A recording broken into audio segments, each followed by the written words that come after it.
मनुष्य का जीवन केवल उसके कर्मों पर चलता है। जैसा कर्म होता है वैसा उसका जीवन होता है। अनुमान मन की कल्पना है और अनुभव जिंदगी का सबक है। सच्ची खुशी तभी होती है जब आपकी सोच, कथन और कर्म में समानता हो। जैसे तेल समाप्त हो जाने पर दीपक बुझ जाता है, उसी प्रकार कर्म के क्षीण हो जाने पर भाग्य भी नष्ट हो जाता है। मौन सबसे अच्छा उत्तर है किसी ऐसे व्यक्ति के लिए जो आपके शब्दों को महत्व नहीं देता। इंसान चाहे जितना भी खुद को व्यस्त रख ले, जिससे वो प्रेम करता है उसकी यादों से नहीं बच सकता। समय कभी नहीं रुकता। आज यदि बुरा चल रहा है तो कल अवश्य अच्छा आएगा। आप केवल निस्वार्थ भाव से कर्म कीजिए और वही आपके हाथ में है। हमारी आस्था की परीक्षा तब होती है जब हम जो चाहे वो न मिले और फिर भी हमारे दिल से प्रभु के लिए शुक्रिया ही निकले। माता पिता बनना अत्यंत सुखद अनुभव है। उत्साह से जीवन जीना और स्वयं पर महारत हासिल करना खुशी देता है। कोई कुछ भी बोला, स्वयं को शांत को रखो। धूप कितनी ही तेज हो, समुद्र सुखा नहीं करते। तुम उसके लिए शोक करते हो जो शोक करने के योग्य नहीं है, और फिर भी ज्ञान की बातें करते हो। बुद्धिमान व्यक्ति ना जीवित और ना ही मृत व्यक्ति के लिए शोक करते हैं। तुम अपनी पीड़ा के लिए संसार को दोष मत दो। अपने मन को समझाओ, तुम्हारे मन का परिवर्तन ही तुम्हारे दुखों का अंत है। सुख दुख का आना जाना सर्दी गर्मी के आने जाने के जैसा ही है, इसलिए इन्हें सहन करना सीखना ही उचित है। अगर तुम अपना कल्याण करना चाहते हो तो सभी तरह के उपदेशों, सभी धर्मों को छोड़कर मेरी शरण में आ जाओ, मैं तुम्हें मुक्ति प्रदान करूंगा।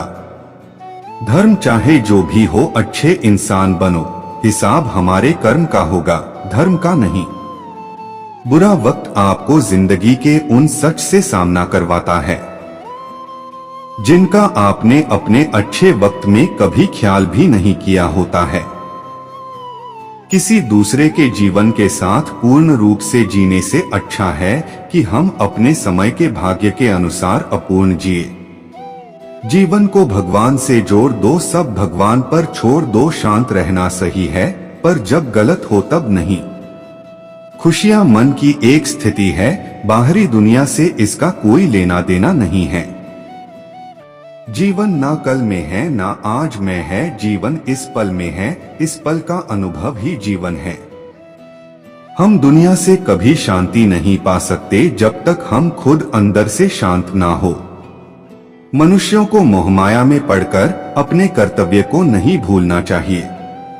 मनुष्य की इच्छाएं अनंत है। यदि इच्छाएं पूरी नहीं होती तो क्रोध बढ़ता है, और इच्छा पूरी होती है तो लोभ बढ़ता है। इसलिए जीवन की हर स्थिति में धैर्य बनाए रखे तथा इच्छाएं सीमित रखे।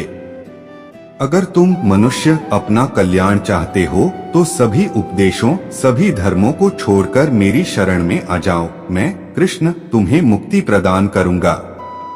कर्मयोगी अपने मन और बुद्धि की शुद्धि के लिए ही अपने शरीर, मन, बुद्धि और इंद्रियों के साथ आसक्ति रहित होकर कर्म करते हैं। लोग कहते हैं अपनों के आगे झुक जाना चाहिए, किंतु सच बात तो यह है जो अपने होते हैं वह कभी झुकने नहीं देते। यह प्रकृति है जो सभी गतियों का कारण बनती है। अहंकार से मोहित मूर्ख उस धारणा को धारण करता है जो कहती है मैंने किया। गति के लिए चरणों पर ध्यान देना आवश्यक है, किंतु प्रगति के लिए सदैव आचरण पर ही ध्यान देना चाहिए।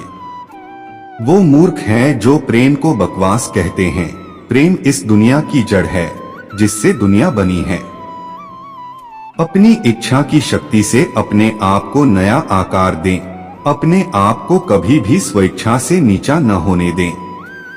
बुद्धिमान अपनी चेतना को एकीकृत करते हैं और कर्म के फल के प्रति आसक्ति को त्याग देते हैं। मनुष्य अपने विश्वास से निर्मित होता है, जैसा वो विश्वास करता है वैसा वो बन जाता है।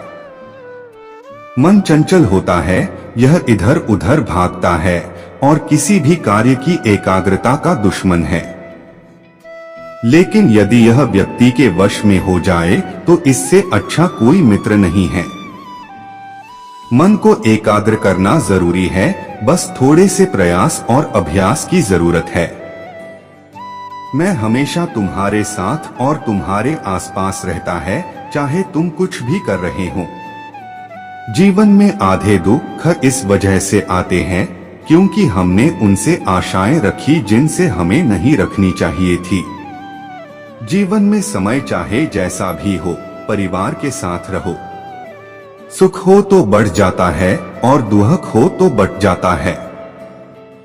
इस संसार में मूर्ख व्यक्ति, अधर्मी, अज्ञानी व नास्तिक प्रकृति का व्यक्ति मेरी शरण स्वीकार नहीं कर सकता।